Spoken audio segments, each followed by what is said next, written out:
Halo, Assalamualaikum warahmatullahi wabarakatuh. Annyeonghaseyo, Chaldinissemnika, Onu Tasiman Naso Panggap Semida.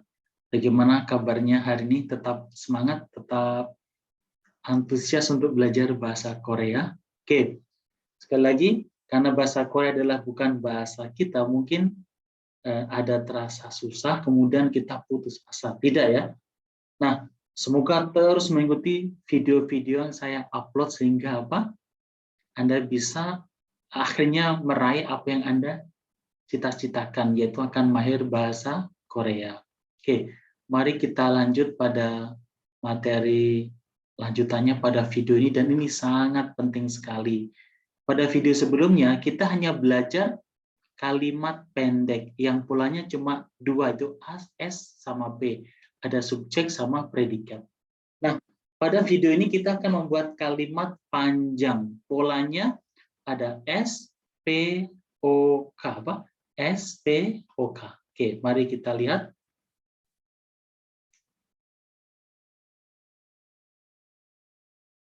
Oke, di layar sudah kelihatan semuanya kan ya? Sebagaimana materi-materi yang sebelumnya, bahwa di dalam bahasa Korea ada yang sama, nanti ada yang berbeda. Nah, salah satunya perbedaan itu di mana? Ketika kita ingin membuat kalimat panjang, ya, kalimat panjang itu polanya seperti ini. Jika pola bahasa Indonesia itu SPOK, SPOK apa ya? Subjek, predikat, objek, keterangan. Apa? Subjek, predikat, objek, keterangan. Nah, pola SPOK ini kalau dibuat kalimat menjadi bahasa Korea, maka jadinya S, K, O, P. Jadi P-nya paling belakang. Ya, P paling belakang, K-nya pindah ke depan. Nah, biasanya pola kalimat panjang ini predikatnya itu adalah kata kerja. Jadi ada aktivitasnya ya. Predikatnya berupa kata kerja. Contoh kata kerja itu apa ya? Makan, minum, yang ada apa? Ada aktivitasnya, ada aktivitasnya. Oke, sekali lagi, rahasianya apa? Dalam bahasa Indonesia, mungkin kita sudah belajar semua kan ya di SD, SMP, SMA, yaitu ada kalimat SPOK ketika kita ingin mengubah dalam bahasa Korea menjadi SKOP. Oke, contohnya seperti ini, contoh ini. Bahasa Indonesia, saya belajar bahasa Korea di BBK. Saya belajar bahasa Korea di BBK. Menjadi bahasa Korea, saya di BBK bahasa Korea belajar. Aneh ya? Jadi dibalik kayak gitu. Kalau waktu belajar pola pendek hanya S sama P, tidak ada yang dibalikkan, ya langsung aja SP, SP. Ya, subjeknya tetap di depan, P-nya tetap di belakang. Tapi ketika SKOP, ya maka SPOK, maka dulu menjadi SKOP. Contohnya gini, saya di BBK bahasa Korea belajar. Contoh yang kedua, Anda membaca buku di kelas menjadi Anda di kelas buku membaca. Nah, bagaimana aturan menyusun kalimat bahasa Korea dalam pola yang panjang SPOK? Nah, ikuti aturannya di sini. Ada unsur imbuhan di setiap unsur SKOP. Sekali lagi apa? Ada imbuhan di setiap unsur SKOP. Oke, sekarang unsur subjek kita udah familiar kan ya, sudah banyak belajar. Jika akhirannya vokal, mendapat imbuhan apa? Nen. Ketika akhirannya konsonan, mendapat imbuhan N. Nah, kemudian keterangan tempat mendapat imbuhan ESO, artinya di.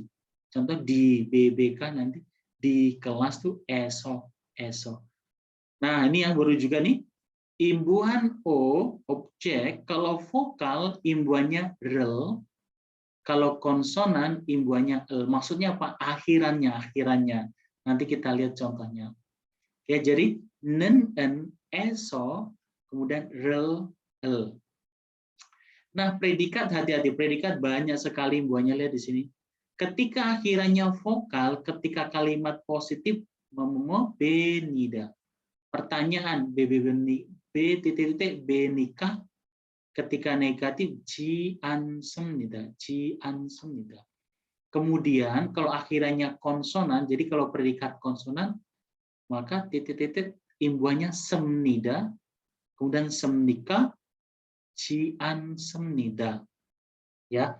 Nah, imbuhan semua unsur ini wajib dihafalkan. Sekali lagi apa? Wajib dihafalkan. Kenapa? Nanti kalau ada unsur yang dibuang, maka ya ada makna yang complicated jadinya. Sehingga orang Korea tidak memahami maksud yang kita sampaikan. Oke, kita lihat contohnya langsung di sini. Contoh, saya belajar bahasa Korea di BBK. Kita sudah tahu kosakata saya, bahasa Korea sudah tahu, BBK sudah tahu. Nah, belajar yang baru nih. Belajar itu adalah kata kerja, predikat kata kerja. Belajar apa bahasa Koreanya? 공부하다 apa? 공부하다. 공부하다. Nah, 공부하다 ya. Nanti kita lihat nih. Jadi predikat ini kan ada vokal sama konsonan. Untuk menentukan di akhiran vokal atau konsonan, yang warna biru ini dah dibuang nih. Kata dasarnya 공부하다, tapi untuk menentukan di akhiran vokal atau konsonan, da-nya dibuang. Begitu da dibuang, maka dia akhirnya vokal a kan ya, a nih akhirnya vokal.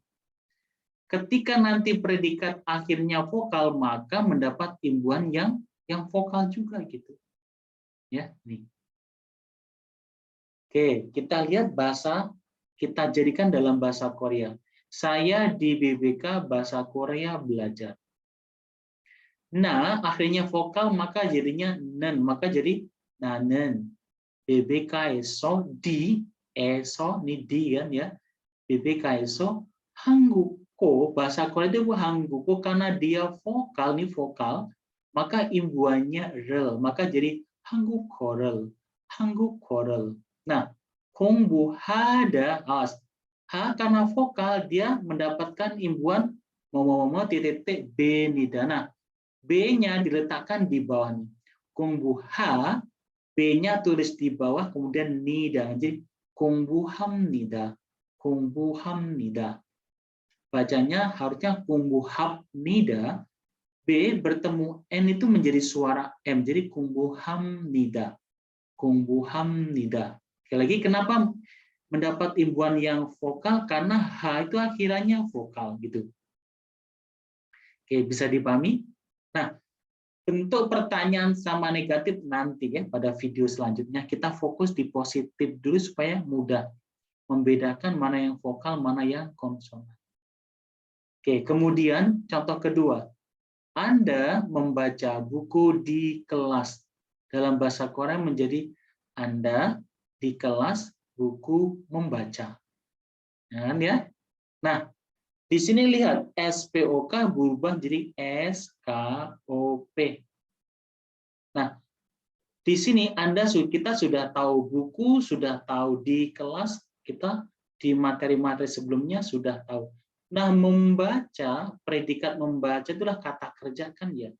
Membaca artinya ikta, ikta. Nah, sama untuk menentukan predikat, ini predikat akhirnya vokal atau konsonan, da-nya dibuang dulu. Da ini warna biru dibuang ya kan ya, dibuang.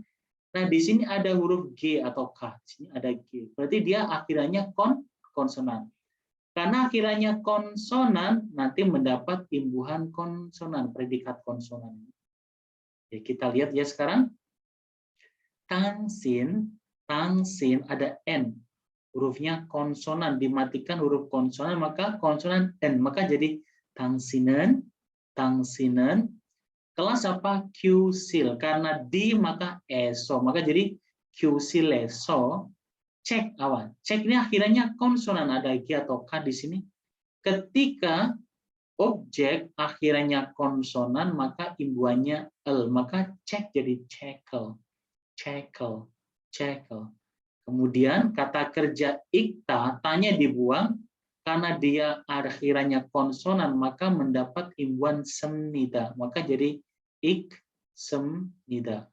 Jadinya 당신은 교실에서 책을 읽습니다. Saya baca lagi dari atas ya. 나는 레베카에서 한국어를 공부합니다. 당신은 교실에서 책을 읽습니다. Oke, paham kira-kira? Ini saya kira ini adalah pola Korean mind mapping. Jadi bagaimana belajar bahasa Korea dengan menggunakan mindset. Kalau ini sudah ngerti nih, imbuhan semua unsur ini sudah mengerti, maka nanti hukum-hukum lanjutannya tinggal menggunakan pola yang ini. Jadi nanti rahasianya apa? Imbuhan S tidak berubah-berubah, imbuhan K tidak berubah, imbuhan O tidak berubah. Yang berubah-ubah itu imbuhan predikatnya. Nah, imbuhan yang sekarang saya jelaskan, ini adalah imbuhan untuk rutinitas. Nanti ada akan, ada sedang, ada lampau, maka bagian P ini saja yang diubah apa? Imbuhannya. Karena itu pola dasar ini tidak boleh lupa, harus dihafalkan video ini. Sehingga nanti kalau masuk hukum akan, sedang, lampau, tinggal copy paste gitu aja. Oke, demikian saja. Mudah-mudahan materi ini apa? Bisa dipahami. Ini contoh-contohnya. SPOK berubah SKOP. Oke, semoga materi ini sangat-sangat jelas. Saya sampaikan sejelas-jelas mungkin sehingga Anda bisa memahami dengan mudah. Oke, onul tasiman naso kamsahagoyo griko dame dalam video를 다시 만납시다니. 안녕하세요. 감사합니다.